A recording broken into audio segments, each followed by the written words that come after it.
ഇപ്പോൾ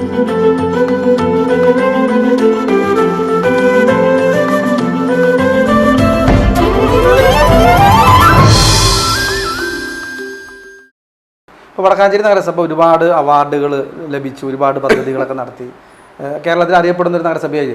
എങ്കിൽ പോലും ഇത്തരം നല്ല പ്രവൃത്തികൾക്കിടയിലും നഗരസഭയുടെ പേര് ചീത്തയാക്കുന്ന തരത്തിലുള്ള ചില രാഷ്ട്രീയ വിവാദങ്ങൾ, പ്രത്യേകിച്ച് പറയുകയാണെങ്കിൽ ഒരു നഗരസഭ സ്റ്റാൻഡിംഗ് കമ്മിറ്റി ചെയർമാൻ ജയിലിലായിരുന്നു. ഒരു രാഷ്ട്രീയ കാരണം എന്താണ് അതിനെക്കുറിച്ച് പറയാനുള്ളത്? അത് കഴിഞ്ഞ ദിവസം ഹൈക്കോടതി തന്നെ പറഞ്ഞിട്ടുള്ളൂ. ED എൻഫോഴ്സ്മെൻറ്റ് ഡയറക്ടറേറ്റ് രാഷ്ട്രീയ വിവാദത്തിൻ്റെ ഭാഗമായി കേന്ദ്ര അന്വേഷണ ഏജൻസികൾ ഉപയോഗപ്പെടുത്തുക. അത് BJPയുടെ കാലത്തല്ല, കോൺഗ്രസിൻ്റെ കാലത്ത് അങ്ങനെ തന്നെയാണ് എതിരാളികൾ ഉപയോഗപ്പെടുത്തുക. അപ്പോൾ കഴിഞ്ഞ ദിവസം അരവിന്ദ് കെജ്രിവാളിൻ്റെ സ്ഥിതി ഉണ്ടായിട്ടുള്ളത്, അവിടെ പരാതി കൊടുത്ത് കോൺഗ്രസ്സാണ്. കോൺഗ്രസിൻ്റെ അവിടുത്തെ PCC പ്രസിഡന്റ് പരാതി കൊടുത്തിട്ടാണ് ഇദ്ദേഹത്തെ മദ്യനയവുമായി ബന്ധപ്പെട്ടുകൊണ്ട് ജയിലിലാക്കിയത്. ഇപ്പോൾ അവിടെ തെരഞ്ഞെടുപ്പ് വന്നപ്പോൾ കോൺഗ്രസിൻ്റെ സമീപനത്തിൻ്റെ ഭാഗമായി BJP അവിടെ അധികാരത്തിൽ വരുന്ന സ്ഥിതി ഉണ്ടാവുകയാണ്. ഇവിടെ ED ഉപയോഗപ്പെടുത്തിക്കൊണ്ട് AC മൊയ്തീൻ്റെ വീട്ടിൽ അന്വേഷണം നടത്തുകയാണ്. അപ്പുറത്ത് വർഗീസേട്ടൻ്റെ വീട്ടിലല്ല, അദ്ദേഹത്തെ ED അന്വേഷണത്തിന് വേണ്ടി വിളിച്ചു. PK ബിജുവിന് വിളിക്കുകയാണ്. ഇനി ഇതാ കെ രാധാകൃഷ്ണനെതിരെ നോട്ടീസ് കൊടുത്ത് വിളിപ്പിക്കുക എന്ന് പറഞ്ഞിട്ടുണ്ടെങ്കിൽ എന്താണ് ഇതിൻ്റെ വസ്തുത എന്നുള്ളത് നാട്ടുകാർക്ക് ഏകദേശം ബോധ്യമായിട്ടുള്ളൂ. ഇപ്പോൾ അരവിന്ദാക്ഷ ഏകദേശം 7 മാസം 1.5 വർഷക്കാലം ജയിലിലിട്ടു. 1.5 വർഷക്കാലം ജയിലിലിടാണ്, ഒരു കാരണമില്ലാണ്ടാണ്. അപ്പോൾ കാരണമില്ലാതെ വിചാരണ കൂടാതെ തടവിൽ വയ്ക്കാൻ ആവശ്യമായിട്ടുള്ള നിയമം ഉണ്ടാക്കിയത് കോൺഗ്രസിൻ്റെ ഭരണകാലത്താണ്. അത് ഫലപ്രദമായിട്ട് ഇവർ ഉപയോഗപ്പെടുത്തുകയാണ്. കരുവന്നൂർ ബാങ്ക് പ്രശ്നം ഏകദേശമൊക്കെ തന്നെ ഇപ്പോൾ പരിസമാപ്തിയിലേക്ക് എത്തുകയാണല്ലോ. അവിടുത്തെ ജനങ്ങളൊക്കെ ഡെപ്പോസിറ്റേഴ്സിന് കാശ് തിരിച്ചു കൊടുക്കുക, ഒരു കുഴപ്പമില്ലാത്ത കാര്യങ്ങൾ നിൽക്കുകയാണല്ലോ ഇപ്പോൾ. അപ്പോൾ കരുവന്നൂരിനെ കുറിച്ച് ഇപ്പോൾ പറയാൻ വേണ്ടി കഴിയില്ല. അപ്പോൾ വേറെ എന്തെങ്കിലുമൊക്കെ തന്നെ പറഞ്ഞ് കരുവന്നൂരിൻ്റെ കാര്യം പറഞ്ഞ് തന്നെയാണ് ഇപ്പോൾ രാധാകൃഷ്ണൻ കൊടുത്തിട്ടുള്ളത്. അപ്പോൾ PR അരവിന്ദാക്ഷൻ കുറ്റക്കാരനാണെങ്കിൽ വീണ്ടും ജയിലിലിട്ടുള്ളൂ. ഹൈക്കോടതിയാണല്ലോ അരവിന്ദാക്ഷ ജാമ്യം കൊടുത്തിട്ടുള്ളത്. അപ്പോൾ ഇതിൽ രാഷ്ട്രീയ പകപോക്കലാണ്, ബോധപൂർവമായിട്ടുള്ള രാഷ്ട്രീയ പകപോക്കലിൻ്റെ ഭാഗമായി കേന്ദ്ര ഏജൻസിയെ ഉപയോഗപ്പെടുത്തിക്കൊണ്ട് ഇടതുപക്ഷത്തെയും കമ്മ്യൂണിസ്റ്റ് പാർട്ടിയെയും തകർക്കുക എന്നുള്ള നിലപാട് സ്വീകരിച്ച് മുന്നോട്ട് പോകുന്നൊരു സ്ഥിതിയാണ് UDF ആയാലും BJP ആയും നമുക്ക് കാണാൻ വേണ്ടി കഴിയുന്നത്. UDFൻ്റെ നേതാക്കന്മാർക്ക് അല്ലെങ്കിൽ കോൺഗ്രസിൻ്റെ നേതാക്കന്മാരെ കുറിച്ച് ഈ രീതിയിൽ അന്വേഷണം വരുമ്പോൾ അതവർക്ക് പ്രശ്നമല്ല.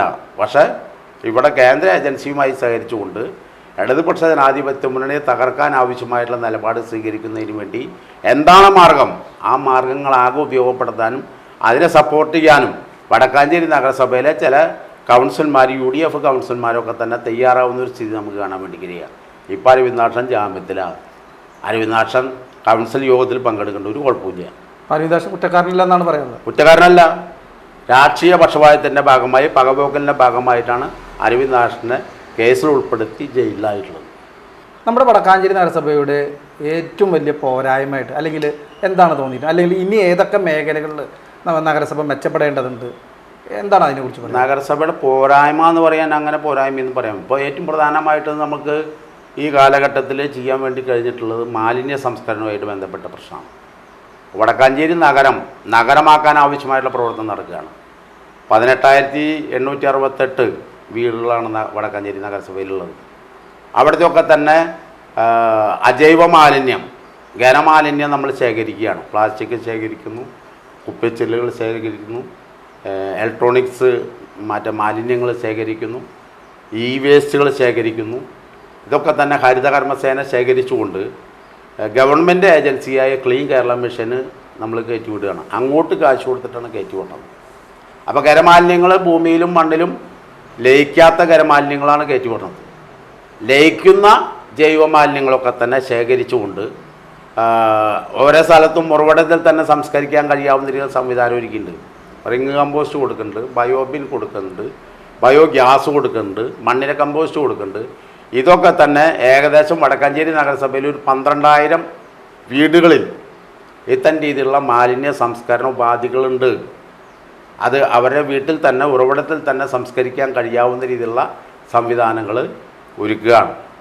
അതൊരു മികച്ച പ്രവർത്തനമാണ്. ഹരിതകർമ്മസേന ഉപയോഗപ്പെടുത്തിക്കൊണ്ട് അജൈവ മാലിന്യങ്ങൾ ശേഖരിക്കുകയാണ്. ആ ശേഖരിച്ച് അത് സെഗ്രിഗേറ്റ് ചെയ്ത് തെരഞ്ഞ് അത് കയറ്റി അയക്കുന്ന ഒരു പ്രവൃത്തി ഇപ്പം നല്ലോണം നടക്കുകയാണ്. കുമ്പളങ്ങാട് മാലിന്യ യാർഡ് കഴിഞ്ഞൊരു 30 വർഷമായിട്ട് അവിടെ ട്രഞ്ച് കുഴിച്ച് മാലിന്യം തട്ടുക. ഇവിടെ ഉണ്ടാകുന്നത് ഓരോ സ്ഥലത്തും ഡസ്റ്റ്ബിന്നിൽ പിന്നെ ട്രാക്ടറിൽ അത് കയറ്റി അവിടെ കൊണ്ടുപോയി തട്ടുക, കുഴി കുഴിക്കുക, തട്ടുക, അത് നിറഞ്ഞ മൂടുക, പിന്നെ അടുത്ത് കുഴി കുഴിക്കുക എന്നുള്ള സ്ഥിതി ഉണ്ടായിരുന്നു. കഴിഞ്ഞ 30 വർഷക്കാലം അതായിരുന്നു സ്ഥിതി. ഇപ്പോൾ അവിടെ ആ കുഴിച്ച ഇട്ട സാധനങ്ങൾക്ക് ഒരു കേടുമില്ല. ഞങ്ങളിപ്പോൾ നിങ്ങളവിടെ പോയി നോക്കി അറിയണ്ടാവും. ഇപ്പോൾ അവിടെ ബയോ മൈനിങ് നടത്തി മണ്ണിനകത്തുള്ള ഈ മാലിന്യങ്ങളൊക്കെ തന്നെ പുറത്തെടുത്തുകൊണ്ട് അത് കയറ്റി വിടുകയാണ്. KSWMP എന്ന് പറയുന്ന കേരള സോളിഡ് വേസ്റ്റ് മാനേജ്മെൻറ്റ് സംവിധാനത്തിൻ്റെ ഭാഗമായിട്ടുള്ള കേന്ദ്ര ഗവൺമെൻറ്റിൻ്റെ പദ്ധതിയാണ്, വേൾഡ് ബാങ്കിൻ്റെ പദ്ധതിയാണ്. ആ പദ്ധതി ഉപയോഗപ്പെടുത്തിക്കൊണ്ട് ഏകദേശം 4.5 കോടി രൂപ ഉപയോഗപ്പെടുത്തിക്കൊണ്ടാണ് ഈ 2.5 ഏക്കർ സ്ഥലത്താണ് ഇത് കുഴിച്ചിട്ടുള്ളത്. ആ കുഴിച്ചിട്ട സ്ഥലം ഇപ്പോൾ വൃത്തിയാക്കിക്കൊണ്ടിരിക്കുകയാണ്. ഒരുപാട് കാര്യങ്ങളെക്കുറിച്ച് നമ്മളോട് സംസാരിച്ചു. അപ്പോൾ PN സുരേന്ദ്രൻ എന്ന ചെയർമാനെ വടക്കാഞ്ചേരിക്കാർ എങ്ങനെ വിലയിരുത്തണം എന്നാണ് അവസാനമായിട്ട് ഞാൻ ചോദിക്കുക. സുരേന്ദ്രൻ്റെ പ്രവർത്തനങ്ങൾ നാട്ടുകാരാണല്ലോ വിലയിരുത്തുക, അല്ലാണ്ട് ഞാൻ എങ്ങനെയാവണം എന്നുള്ളത് ഞാൻ സ്വയം വിചാരിച്ചിട്ട് കാര്യമില്ലല്ലോ. നമ്മൾ ചെയ്യുന്ന പ്രവർത്തന ഗുണമൊക്കെ തന്നെ നാട്ടുകാർക്ക് അനുഭവിക്കുന്നുണ്ടെങ്കിൽ, ഇപ്പോൾ വീട് ലഭ്യമായ ആളുകൾ, മാലിന്യ സംസ്കരണത്തിൻ്റെ പ്രവർത്തനങ്ങൾ നടത്തിയ ആളുകൾ, സ്ട്രീറ്റ് ലൈറ്റ് ഒരു പരാതിയും കൂടാതെ കത്തിക്കാൻ നമ്മുടെ നഗരസഭയ്ക്ക് കഴിയുന്നു. റോഡുകളുടെ പ്രവർത്തനം, ഏത് റോഡ് ഏത് ഭാഗത്താണ്, നമ്മൾ സംഖ്യ ഇത്ര വാറിലേക്ക് ഇത്ര രൂപ എന്ന് പറയുമ്പോൾ അവർ തരയാണ് ഏത് റോഡാണ് ഇനി പണിയാനുള്ളത്. റോഡുകളൊന്നും കാര്യമായിട്ട് പണിയാൻ കഴിഞ്ഞു.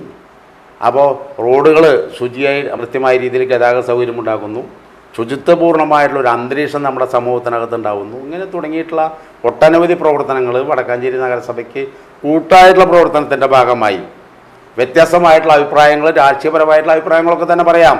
ജനാധിപത്യ സമൂഹത്തിനകത്ത് അങ്ങനെ അഭിപ്രായം പറയാനുള്ള സ്വാതന്ത്ര്യമുണ്ടല്ലോ. അതോടൊപ്പം തന്നെ മറ്റൊരു വിഷയം കുടുംബശ്രീയുമായി ബന്ധപ്പെട്ടുകൊണ്ട് നമ്മുടെ നഗരസഭയ്ക്കകത്ത് 630 കുടുംബശ്രീ അയൽക്കൂട്ടങ്ങളാണ്. 630 എന്ന് പറഞ്ഞാൽ ഏകദേശം 12,000-ഓളം വരുന്ന കുടുംബത്തിലെ സ്ത്രീകൾ ഈ കുടുംബശ്രീ പ്രസ്ഥാനത്തിലെ അംഗങ്ങളാണ്. 100% സംതൃപ്തിയോടെ പ്രവർത്തിച്ചു എന്ന് പറയാൻ കഴിയുമോ? എനിക്ക് അങ്ങനെ തോന്നുന്നുണ്ട്. അടുത്ത തെരഞ്ഞെടുപ്പിനെ നേരിടാനുള്ള ഒരു ആത്മവിശ്വാസം ഉണ്ടോ? അടുത്ത തെരഞ്ഞെടുപ്പ് ഒരു ആത്മവിശ്വാസ കുറവില്ല. അടുത്ത തെരഞ്ഞെടുപ്പിൻ്റെ ജനങ്ങൾ പരിഹരിച്ചുകൊട്ടെ. എങ്ങനെയാണ് നഗരസഭയുടെ പ്രവർത്തനം, എങ്ങനെയാണ് സ്റ്റേറ്റ് ഗവൺമെൻറ് പ്രവർത്തനം, കേന്ദ്ര ഗവൺമെൻറ് പ്രവർത്തനം, ഓരോ പ്രവർത്തനങ്ങളും നോക്കിയിട്ടാണല്ലോ അവർ വിലയിരുത്തുക. അത് വിലയിരുത്തിയ കാര്യങ്ങൾ ചെയ്തോട്ടെ. ഈ ബഡ്ജറ്റിൽ ഞങ്ങളൊരു പുതിയ പദ്ധതി വയ്ക്കുകയാണ്. കേരളത്തിലെ കേന്ദ്ര ഗവൺമെൻറ് അവഗണന ഭാഗമായിട്ട് ആവശ്യത്തിന് കേന്ദ്ര വിഹിതം കേരളത്തിന് അർഹതപ്പെട്ട വിഹിതം ലഭിക്കുന്നില്ലല്ലോ. അപ്പോൾ നമ്മുടെ ഈ തനത് വരുമാനത്തിൻ്റെ പോരായ്മകളുണ്ട്. ഞാൻ നേരത്തെ പറഞ്ഞ ഏകദേശം 1 കോടി രൂപയോളം ഒരു മാസം ശമ്പളം കൊടുക്കുന്ന ഒരു സ്ഥിതിയുണ്ട്. നമ്മുടെ നഗരസഭയിൽ തന്നെ തനതായ രീതിയിൽ ഒരു മുനിസിപ്പൽ ബോണ്ട് എന്ന രീതിയിലൊരു സമ്പ്രദായം നമ്മൾ ഈ കഴിഞ്ഞ ബഡ്ജറ്റിൽ ആലോചിച്ചു. അപ്പോൾ മുനിസിപ്പാലിറ്റി ഫിറ്റ്നസ്സായി, ഇപ്പോൾ കിഫ്ബി മോഡൽ ഗവൺമെൻറ് ഫിറ്റ്നസ്സായി നിന്നുകൊണ്ട് നാട്ടുകാരുടെ കയ്യിൽ നിന്ന് ഡെപ്പോസിറ്റ് വാങ്ങിക്കൊണ്ടാണ് കിഫ്ബി നടപ്പിലാക്കിയത്. അതിൻ്റെ ഭാഗമായിട്ട് ഒരുപാട് വികസന പ്രവർത്തനം നമുക്ക് നടപ്പിലാക്കാൻ വേണ്ടി കഴിഞ്ഞു. അതേ മോഡലിൽ തന്നെ, കിഫ്ബി മോഡലിൽ തന്നെ വടക്കാഞ്ചേരി നഗരസഭയ്ക്കകത്ത് ഒരു മുനിസിപ്പൽ ബോണ്ട് സിസ്റ്റം ഉണ്ടാക്കാൻ വേണ്ടിയിട്ടുള്ള ശ്രമം നിങ്ങൾ നടത്തുകയാണ്. അതിൻ്റെ ഭാഗമായി ആളുകളുടെ നിന്ന് കാശ് വാങ്ങി നഗരസഭ വിറ്റ്നസ്സായി ജാമ്യമായി നിന്നുകൊണ്ട് വികസന പ്രവർത്തനങ്ങൾക്ക് ആവശ്യമായിട്ടുള്ള സംഖ്യ കണ്ടെത്തുക എന്നുള്ള പ്രവർത്തനം നടത്തുന്നതിന് വേണ്ടി ഞങ്ങൾ ആലോചിക്കുന്നുണ്ട്. അതുകൂടി ആവുകയാണെങ്കിൽ ഒട്ടേറെ വലിയ വലിയ പ്രോജക്റ്റുകൾ നമുക്ക് ആരംഭിക്കാൻ വേണ്ടി കഴിയും. അടിസ്ഥാന മേഖലയ്ക്കകത്ത് കുടുംബശ്രീ ഉപയോഗപ്പെടുത്തിക്കൊണ്ട് പ്രാദേശിക സാമ്പത്തിക വികസനം ഒരു പ്രധാനപ്പെട്ട സംഗതിയാണ്. ആ പ്രാദേശിക സാമ്പത്തിക വികസനത്തിൻ്റെ ഭാഗമായി തനതായിട്ടുള്ള വരുമാനമുണ്ടാക്കാൻ കഴിയാവുന്ന വരുമാനമുണ്ടെങ്കിലാണ് ആളുകൾക്ക് നല്ല നിലവാരത്തിൽ ജീവിക്കാൻ വേണ്ടി കഴിയുള്ളൂ. അതിനാവശ്യമായിട്ടുള്ള സംവിധാനം ഒരുക്കുന്നതിന് വേണ്ടിയിട്ടുള്ള നല്ല തയ്യാറെടുപ്പ് വടക്കാഞ്ചേരി നഗരസഭ നടത്തുകയാണ്.